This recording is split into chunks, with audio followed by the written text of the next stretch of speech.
right, everyone, welcome back to another fantastic year with the Women in Publishing Summit. It is my greatest honor to bring Jane Friedman to the show this year, to the summit this year. She is someone that we have been following for a long time, and I'm going to read her full bio to you because it gives you a really good explanation of why she's here and what she's going to be talking about. So Jane Friedman has 20 years of experience in the publishing industry with expertise in business strategy for authors and publishers. She's the editor of The Hot Sheet, the essential industry newsletter for authors, and has previously worked for F&W Media and the Virginia Quarterly Review. In 2019, Jane was awarded Publishing Commentator of the Year by Digital Book World. Her newsletter was awarded Media Outlet of the Year in 2020. Jane's newest book is The Business of Being a Writer, which we have and love. Published by the University of Chicago Press. Publishers Weekly said it was destined to become a staple reference book for writers and those interested in publishing careers. Also in collaboration with the Authors Guild, she wrote the Authors Guild Guide to Self-Publishing. In addition to being a professor with the Great Courses, Jane maintains an award-winning blog for writers at janefriedman.com. Definitely go sign up for her newsletter.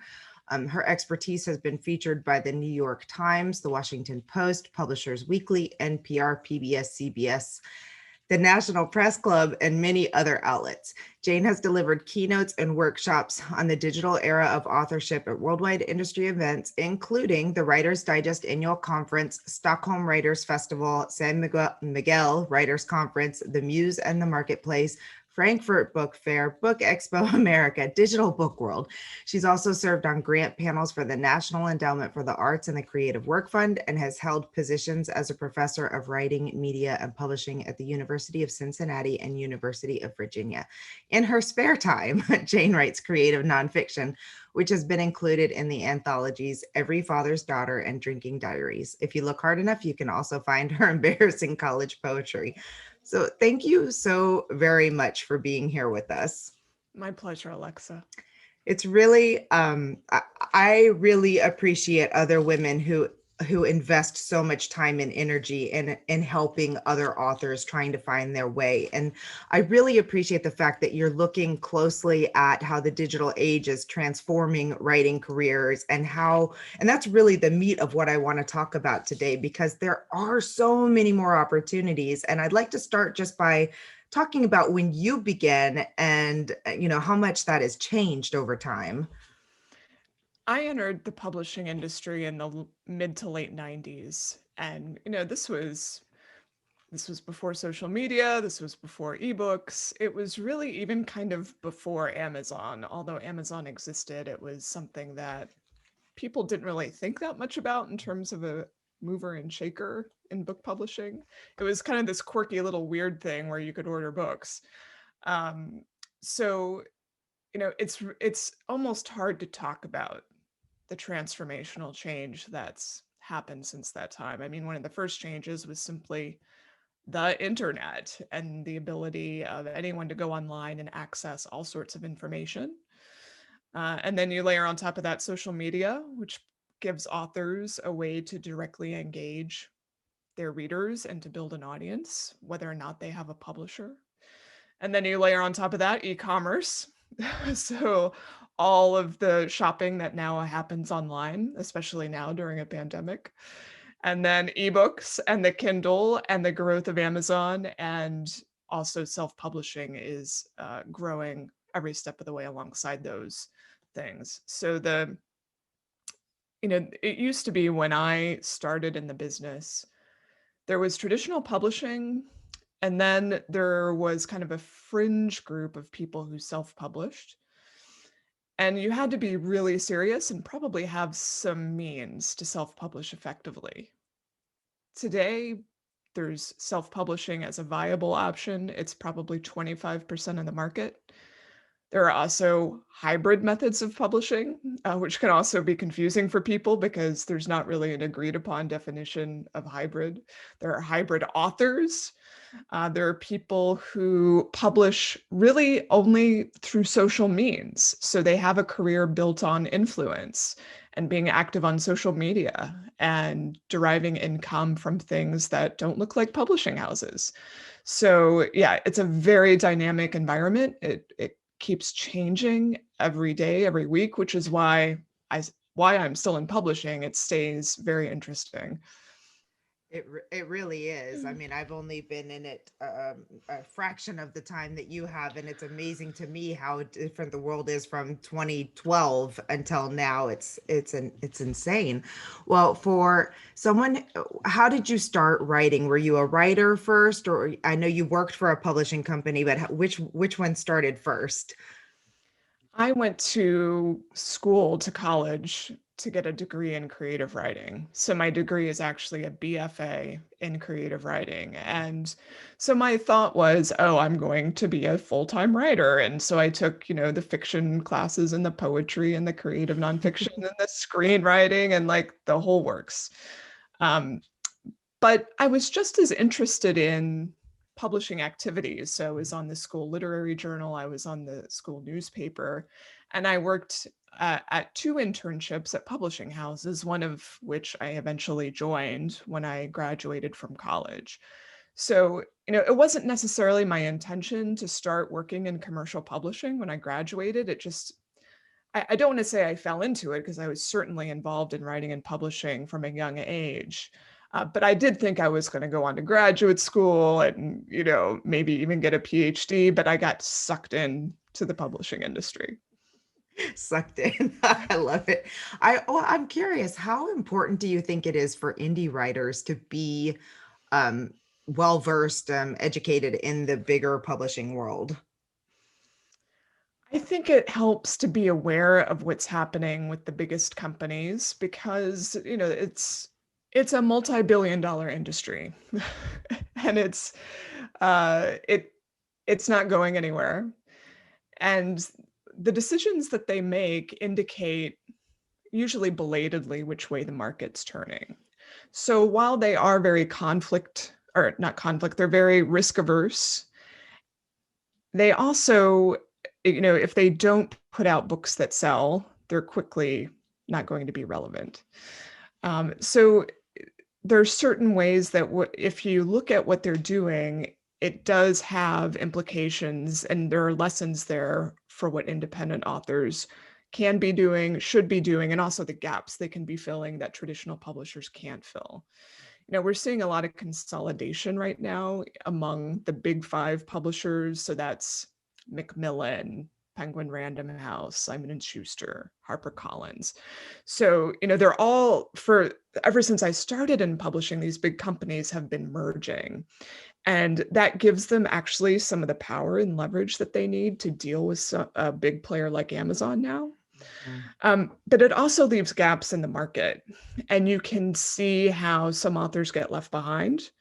And you can see how authors are having to band together in some ways. I'm seeing a lot more author collaborative efforts in terms of co-ops, whether that's a publishing co-op, a marketing co-op. You see it on the indie author, in the indie author community when people do bundles and box sets. When they get together through markets like Story Origin and do newsletter swaps. So so to try and let's see, how do I tie this together? What the big publishers do has an effect on what indie authors do, whether it's in reaction to or in opposition to or in spite of. Like, we're all in the same ecosystem, and I think writers, regardless of how they publish, tend to have the same interests, and they tend to benefit. If a traditional publishing author benefits, I tend to think that an indie author benefits. So there are just standards among all sorts of companies and retailers. Like, when pressure is applied by traditional publishing to Amazon, and Amazon, let's say, capitulates, not saying that that's going to happen or it does happen, but usually that's favorable for indie authors. So I think too often indie authors and traditionally published authors see themselves at loggerheads, or it can get very tribal. There can be a lot of, how to put it, um, self-publishing is the right way to publish or traditional publishing is the right way. And I don't think that's very productive. Right. I do think there's a far more in common among all authors than differences. That's probably not where Yeah. you expected me to go, but No, that's I think that's a great answer. And it's our philosophy too here at the summit, because we feel like everybody should have the right to pursue the dream that they want to in their publishing route. And if that's traditional, they should go traditional. But but there is a lot of benefit for so many people to go the indie route just because of all the things that you just mentioned, particularly the lack of space for some of the voices out there.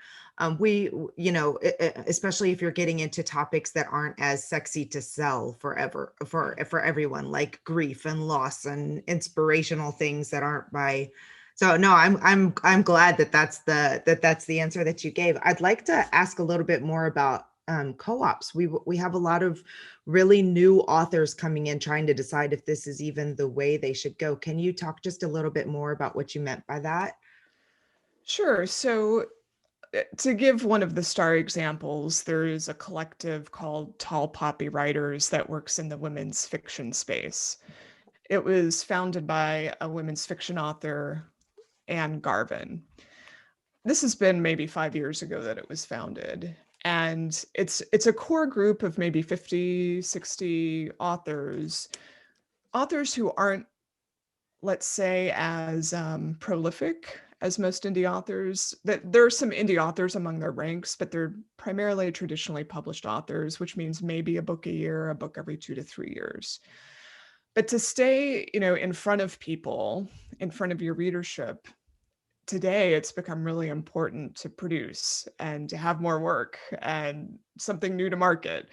And so Tall Poppy was put together in part because it's so much easier to market when you're not doing it alone and when you have other people to collaborate with and other people's books to talk about. So they not only talk about their own books, these 50 or 60 authors, they're also inviting guests in, and they run a book club, and they all promise that when your book comes out, we're all going to talk about it. And so that amplifies everyone's voice and efforts. So there is a modest membership fee, and then there's a promise that you have to make to the other people in the collective that you're going to step up and support those other authors. It's all women's fiction, and I think that's pretty important for most collectives I see, that the authors have something strong in common as far as their target readership. Because otherwise, what difference is it going to make if this other author talks about your work to an audience who has zero interest in reading it? So I do see, I saw a memoir collective startup maybe 3 years ago, and I'm blanking on the name, but I'm seeing these small efforts emerge, and I think they're fairly important. Yeah. You see it there's always been professional authors organizations that serve a little bit of this role, whether it's like the Romance Writers of America or Mystery Writers of America. I think actually those organizations could be doing more work to help their authors collaborate together and formalize some efforts rather than just assuming members will figure it out on their own. Yeah. I think it is a great idea. And I love that you mentioned that about target audience and making sure. I think we see that, I would say we see that in a lot of groups where authors are all coming together, but it's a mixed bag. So how can you build up that collective support if you don't have the same people that you're reaching out to? So it's a really great point. Um, for those who are just starting out and are kind of looking forward to what the path of success could look like for them, do you think it's more important to start building an audience or creating lots of content for people to read, or both? I would say a lot here depends on the genre or category you're working in. Yeah. So if you're a novelist or a fiction writer of any kind or a poet, then I think it's most important to put out work, to write new work, to publish new work, because it's really hard to build an audience for something that doesn't yet exist. Yeah. Like people need to read and enjoy your stories That's what's going to create demand. That's what's going to create word of mouth. Um, that's not to say you shouldn't be on social media as a fiction writer, not at all, because there are relationships and networks that you'll want to be part of.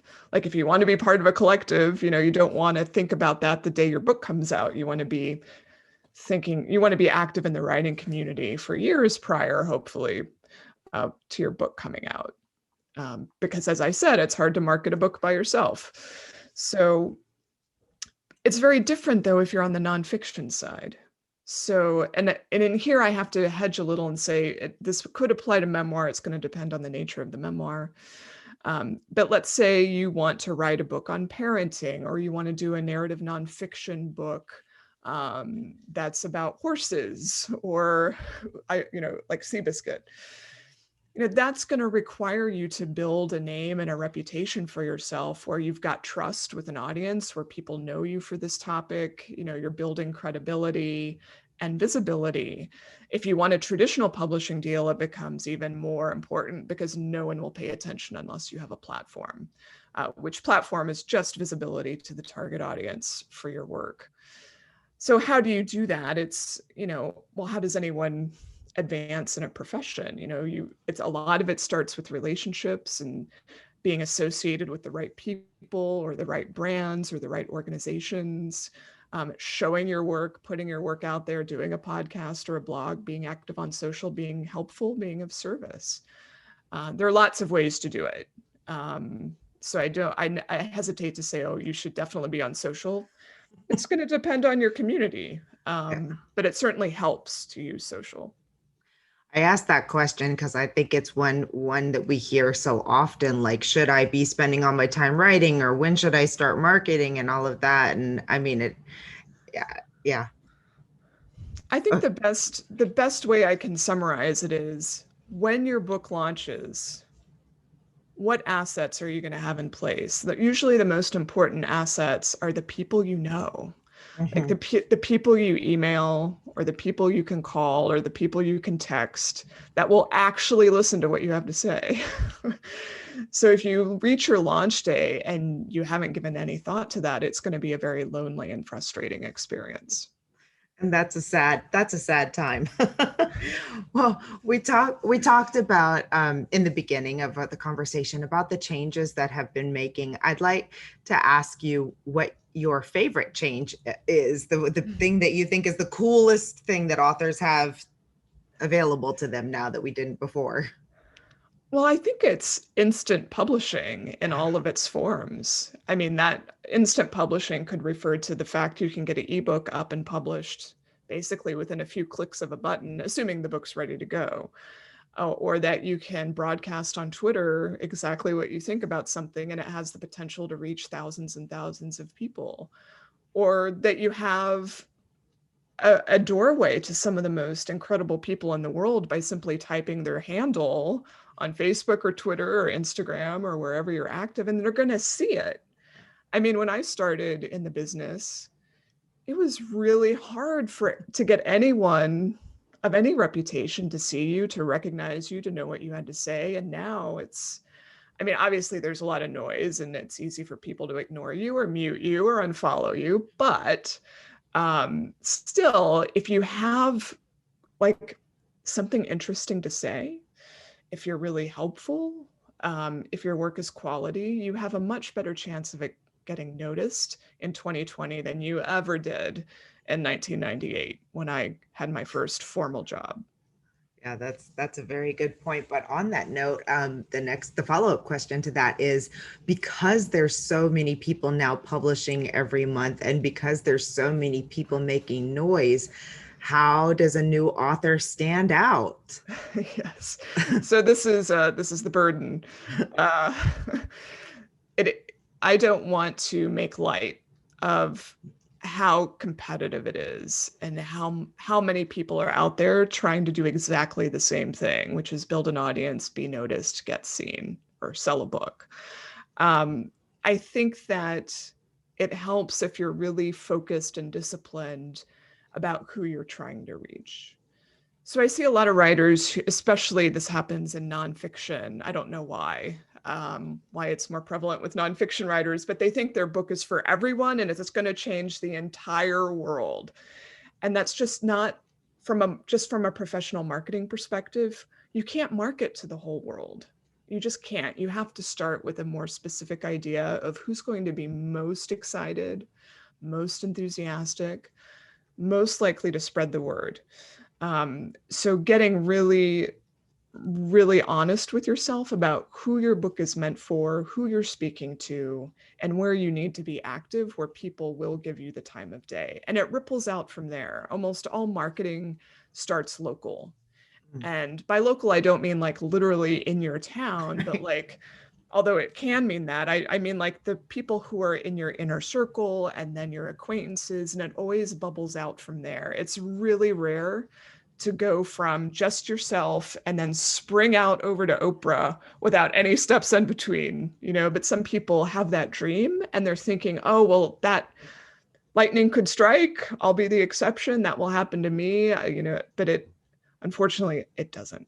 So I think that's the secret, is thinking about the small steps you can take, how you're going to show up consistently every day, rather than thinking it's going to be some Hail Mary where all of a sudden overnight you're a best-selling author. It just doesn't happen that way. It happens almost always over years, unless something really tremendous happens to you, like you land a plane in the Hudson, Right.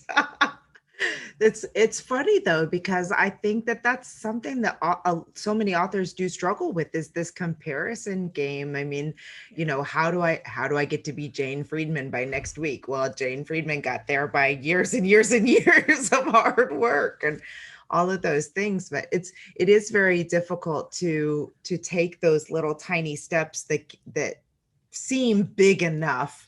What do you think are some of the most important little steps in getting there?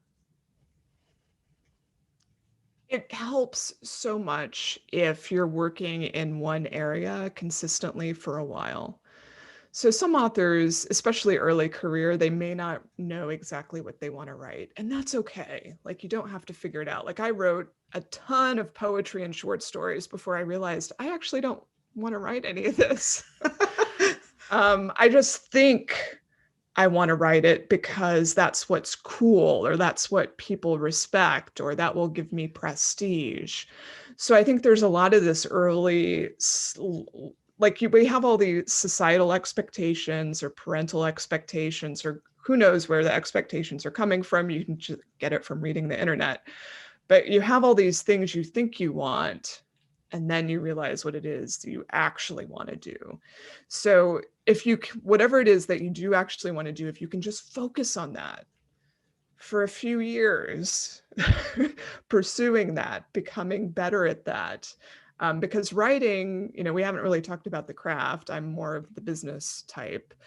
But to get good at anything, you have to do it for a while. And writing is no exception. So I think sometimes writers expect way too much out of the gate from their efforts when they haven't even given themselves a chance to master their craft. So it takes a lot of patience, to go down that road. And you have to give yourself the time, to go through the frustration and to handle the fact that what you envision and what you're able to accomplish aren't going to match up for a while. Now I've forgotten where this question started, but the small steps, the most yes. important small steps to take, but Yes. craft is huge on that. Yeah. So putting in the work every day. And a lot of that's practicing the craft. From a business perspective, I think it's about showing up. And by showing up, I mean, you're not just going to you're not going to go off into your garret and write exclusively. You're also going to show up in the community and engage with other people. In the creative writing MFA university community, they like to call this literary citizenship because it sounds less threatening than networking, which is kind of also what it's about, which is just developing relationships. It's getting to know other writers and finding that community of people that you're going to collaborate with and that you're going to be supported by. Yeah. I think it's the craft part is something that we often see. Well, I see around people is that they get so excited that they've finished this book and they're ready just like tomorrow, let's publish this tomorrow, without really having workshopped it, without having gotten a lot of feedback and all of that stuff. For the person who is just so excited that they've finished their book and is like, I want to publish this tomorrow, what would you say to them? Well, you have two choices. I think it's a valid feeling. Like when I finish something, I want to like just get it out there too. Um, so one is to, just let the work cool off and then revisit it, especially if you want to traditionally publish. You're probably going to have to go through multiple revisions on that. You're going to have to, if it's your first manuscript, it's probably not the one you're going to publish either, unfortunately. It's usually your third, fourth, or fifth manuscript.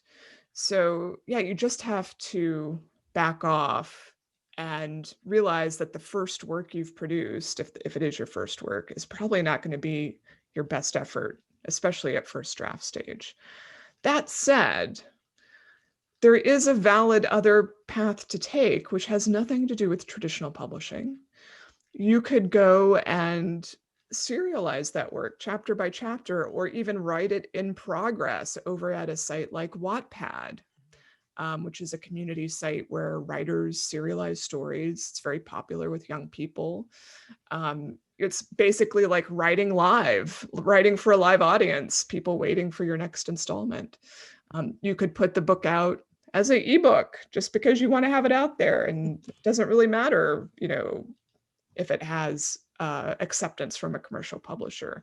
You could send it out chapter by chapter in an email newsletter. You could put it on Instagram. Like, I don't know, like there's so many ways that you can take a work now and build an audience with it if that appeals to you. But it just depends on what you want to get out of the experience. Yeah. Well, as you mentioned, you are in the business of writing, and the question I hear from people a lot is it possible to be a full-time author? Can I make a living as a full-time author? And I love your book because it goes into all kinds of different ways that people can make a living as a writer and earn money through writing. But is it possible in 2020 for a brand new writer to come on the scene and just expect that they're going to make enough income through selling books on Amazon? Right. Uh, it's probably not going to happen initially.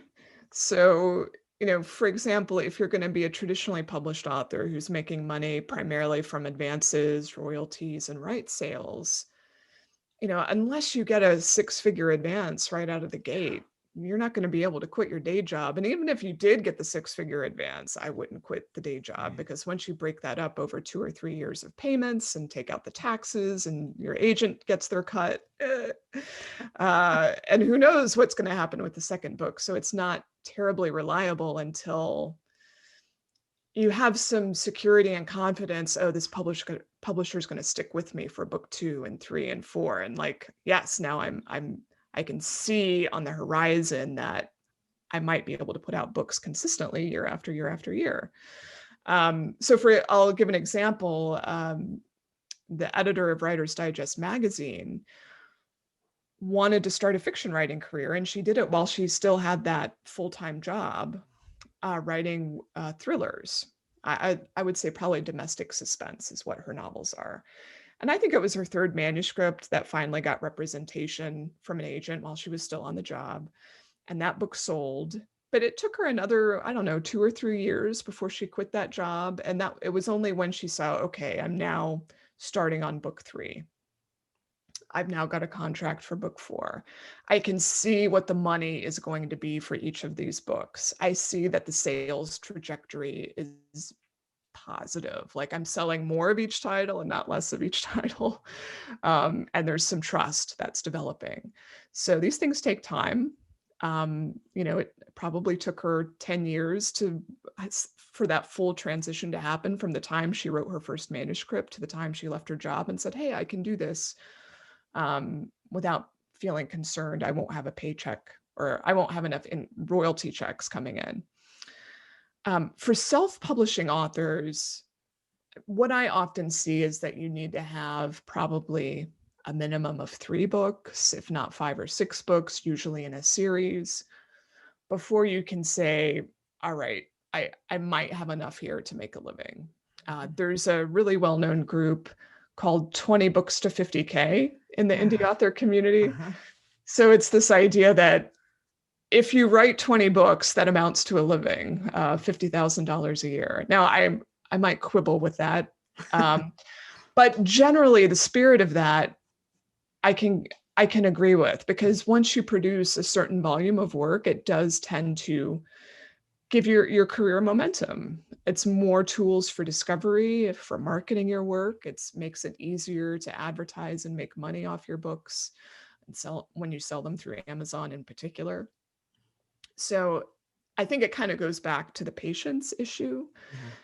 Yeah. If you're someone who wants to be a career author, are you prepared to put out books on a schedule for years? And if the answer is yes, then yes, you can earn a full-time living at it.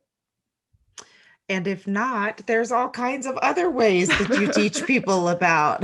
What do you think are some of the best ways for somebody who is entry level to kind of make some money as a writer? Well, one of the popular ways currently is through patronage, donations. So getting those first circle of supporters to pledge you a certain amount of money or donate money for some of your early work. If you're on the nonfiction side, blogging or podcasting can help a little. I mean, it still, again, you need a volume of work behind you usually till you see money or like financial opportunities come your way in the form of advertising or sponsorships. There's also, teaching and freelancing and all sorts of services that tie into writing and publishing. Some people have skills from a career that are really useful in publishing that they can sell to other writers, whether that's, marketing services, virtual assistants like VAs, copywriting, website design. There's all sorts of ways that I see authors have a side business that helps support the writing that may not be paying the bills yet. And it's a little bit tough right now with so many conferences down there. I guess speaking is a little bit more challenging than than in the past. It is. And I think expecting income from speaking is, I mean, you only can command the really good speaking fees if you have a big name. Like the people on the bestseller lists are able to earn a lot of money from speaking. So an early career writer, that's going to be less the case unless you have a really lucrative niche that you're in. I'm just curious, how long did it take you before you started seeing, because now you do a lot of speaking events, and how long did it take before the work that you put in started resulting in people contacting you for doing that type of engagement? I had a bit of a lift in that I worked for Writer's Digest for many Mhm. years, and they actively promoted Writer's Digest staff as conference speakers. Nice. And so when a request would come in from a conference, hey, would you send an editor to speak on queries or whatever? The top level editor would say, oh, I think so-and-so is the best match for this opportunity. And so that's how my first speaking engagement started. And Writer's Digest promoted itself as, you get our speakers for free if you cover our costs, because we saw it as a marketing opportunity. And so I actually think it was a brilliant way to market Writer's Digest. I think it was very effective. But the upshot is that that's how my speaking career started. It didn't really require much work from me because I had the brand. But then I had to learn what I was worth when I left Writer's Digest. So by that time, I had an active blog and online presence, and I still got speaking requests because my name was out there still without Writer's Digest. But since I had never charged before, I didn't know. Yeah. What should my speaking fee be? I don't really know. So that's been a work in progress. Yeah, for everyone. I think that's a thing that women in general also struggle with, is like, how can I even determine a price for what I can? Yes. Yeah. But well, it's interesting talking more on the indie side here. You spoke about the marketing opportunity and how the magazine or the Writer's Digest realized, the marketing versus sending their people out. So I like this idea of asking a question about marketing and the value of paying for marketing for indie authors and kind of what you think on that. Because I hear a lot of people talk about you don't have to spend any money to market yourself. And I'm curious what you think about that. As a self-published author, you don't have to spend money to market? Yes. Well, no. Thank you. Thank you. You heard it from Jane. Actually, there's some like foundational costs that go into running any business, right? And I think for book authors in particular, some of those really important investments you're going to make are in brand design, cover design, things that tie together who you are as an author, the books that you write, and how that all comes together on the covers, on the website, on social. So you want to see like a brand identity forming as you become more professional. I don't think you have to have it out of the gate. But you like incrementally, you want to take steps in that direction. And usually it requires hiring professional designers. So I think that's often one of the first investments I see that indicate to me, oh, this person's pretty serious, because they're investing in professional design, especially for book covers, because so much of your marketing often spins out of the book cover. There's also, you could even call editing to some extent a marketing expense, and not just for the manuscript itself, but you've got the marketing copy that's going to go on Amazon and other copy that you might be using. Some authors are really skilled at doing this themselves and they can do it. Sometimes you have to hire out and you need assistance. And then sometimes I know authors will hire people to help with social media. I don't think that's required. Really, I think once an author is established, I see a lot of the key marketing expenses going into advertising. Yeah. So advertising on Amazon, Facebook, and BookBub, those are the big three as of today. And it's really hard to hire that out because the return on investment for those ads, it just gets decimated once you're hiring someone to run the ads for you. So it does put this burden on authors to learn what is a pretty specialized skill, which is click-based advertising. I don't know how much people listening are going to be aware of how these systems work, but they're very technical. They involve bidding systems, and it involves testing. So I think once authors learn those systems and they understand what it means to test effectively, they can run those campaigns themselves and they don't have to pay an outsider. But then you still have to pay for the ads, so you're paying for those clicks. And I don't know if you want to get into the details of all that, but I know at least within the last few years, most professional indie authors tell me they can't maintain their level of sales without advertising. Yeah, that's what I've heard too, that at some point in time you have to pay to play if you're really going to see the bigger numbers. Right. And I know that's really hard to tell somebody who is, scrapping to try and pay for a cover design and for this and for that, which I think is why it's so important that you do have realistic expectations about what you're actually going to be making originally, and then have your other job or have your other side jobs. I don't know an author, I mean, other than like a big name authors, which I don't personally know very many of them myself, but I don't know anybody who doesn't have some sort of other side gig going to support their writing career. Either they're doing editing or doing copywriting, any of the number of things you mentioned in your business of being a writer. So I do just really want to make another plug for this book, because I think it's really important for authors to understand that you're probably not going to be there's no such thing as an overnight success. It took 20 years to get to that overnight success. So, but there are other ways to be there. And it's very nicely outlined for you right here in this book. You have given a number of wonderful tips. You do lots of courses. You have your hot sheet, which is awesome. It's so we learn so much from that. Every time it comes to us. Just got a new one yesterday that haven't dug into yet, but my assistant was like, you need to read it. She's got some great stuff in there this time. But we always do, because there is a lot of stuff in there. You teach courses, you run all kinds of content on your blog as well. You may have already told all of your tips, but do you have any final, like, for the newbie coming in there, what are your best, top 3 tips or so for them? I think new authors especially underestimate the psychological battle that's at work here in the writing career. Really, in any artistic or creative career, there's a tremendous psychological battle that comes into play. Am I good enough? Am I wasting my time?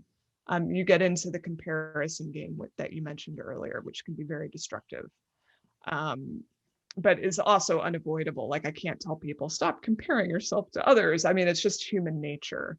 So there are so many ways that writers undercut themselves when they get into these anxiety loops. And there's also these kind of layered onto that are the kind of the myths of the writing and publishing life, the kind of misguided expectations people can have, how quickly they think success might come, often because they think someone else succeeded really quickly when they actually didn't. Yeah. So it's we can be our own worst enemy. Yeah.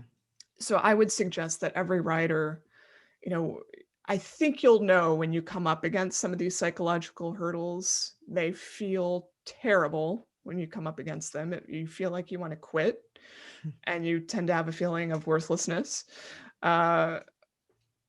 Take a look at a book like The War of Art by Stephen Pressfield. Some people like Anne Lamont's Bird by Bird. I'm not a huge fan of that one, but I know it's helpful to many people. Take a look at that if that's your speed. There's also something I recommend for very young writers, like teenagers, YA age group, would be something like Letters to a Young Writer by Rilke, which is a classic. But I think it basically advises what I think is one of the great tips in publishing. Just live with the questions. Acknowledge that you're not going to have answers to these questions. There's going to be a lot of gray area that you just have to put up with. And there's a lot of writers who want definitive answers, or they want a straight path, and it just doesn't work that way. So you have to kind of come to the table accepting a lot of uncertainty and self-doubt. And I think that just expect that it will be there. Don't be surprised when it shows up, and then move through it. I love that. I'm just taking that note down. Live through it. I love it. Well, thank you so very much. JaneFriedman.com, I suppose, is the best place you want us to send people to. Check out The Business of Being a Writer. Check out the hot sheet. Check out all the things. And what's next for you? What's your next big thing?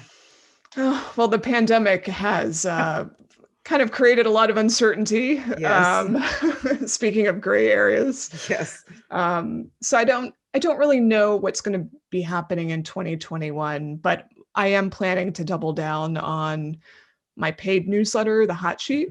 So that's big. This is a newsletter that reports on industry news for an audience of authors. And that's what I'm most interested in. Yeah. So I'm hoping to draw back on some other services that I offer. I have a pretty diverse or multifaceted business model, as you alluded to. And so I'm trying to like prune some things so that I can focus more time on my own writing. Yeah, that's awesome. I'm trying to do the same thing. So I'll have to keep up with how that goes for you.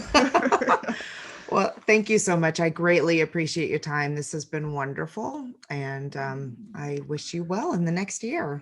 Thank you. Thank you so much for inviting me.